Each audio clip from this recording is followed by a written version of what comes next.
शहांकडून शिवरायांचा अवमान, त्यांचा कडेलोट करा, मुख्यमंत्र्यांनी शहांवर गुन्हा दाखल करायला हवा, संजय राऊतांचं वक्तव्य. अमित शहा शिवभक्त म्हणून पवित्र भावनेनं रायगडावर आले होते. काही जण विपरीत घडवण्याच्या उद्देशानं मुद्दाम अपप्रचार करतात. संजय राऊतांच्या टीकेवर मुनगंटीवारांचं प्रत्युत्तर. महायुतीमध्ये धुसफूस नाही, सारं काही खुशखुश आहे. शहांच्या भेटीवर शिंदेंची प्रतिक्रिया. शिंदेंनी अर्थ खात्यासंदर्भात शहांकडे तक्रार केल्याच्या बातम्यांवर स्पष्टीकरण. भरत गोगावले तातडीनं मुंबईसाठी रवाना, तर मुंबईत येण्यासाठी एकनाथ शिंदेंचा गोगावलेंना फोन. रायगडच्या पालकमंत्रीपदाचा तिढा कायम असतानाच मुंबई वारीला महत्व, मात्र पक्षाच्या कामासाठी बोलावल्याची गोगावलेंची माहिती.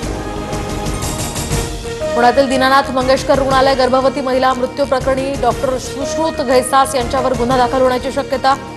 ससून रुग्णालयाचा अहवाल पुणे पोलिसांना मिळाल्यानंतर कायदेशीर कारवाई होणार. कल्याणमध्ये अल्पवयीन मुलीवर अत्याचार करणाऱ्या विशाल गवळीची आत्महत्या. तळोजा जेलमध्ये पहाटे टॉवेलनं गळफास घेतल्याची माहिती. 3.5 महिन्यांपासून जेलमध्ये असलेल्या आरोपीचं टोकाचं पाऊल. मुंबईकरांवर पाणी कपातीची टांगती तलवार. पाणी पुरवठा करणाऱ्या 7 धरणांमधील पाणीसाठा फक्त 31%. कडक उन्हाळा आणि जलद गतीनं होणारं बाष्पीभवन यामुळे पाणीसाठा घटला. सागरी सुरक्षा दलाकडून उरणच्या पीरवाडी समुद्रात अडकलेल्या 4 पर्यटकांची सुटका. समुद्र किनाऱ्यापासून 300 मीटर अंतरावरील खडकावर 4 तरुण अडकले होते.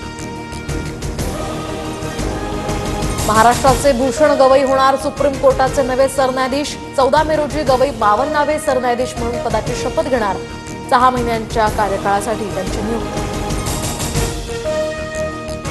स्मार्टफोन, लॅपटॉप, सेमीकंडक्टर सारख्या वस्तूंना टॅरिफमधून वगळलं, तर डोनाल्ड ट्रम्प यांचा आणखी एक निर्णय. ॲपल आणि सॅमसंगसह अनेक मोठ्या कंपन्यांकडून या निर्णयाचं स्वागत.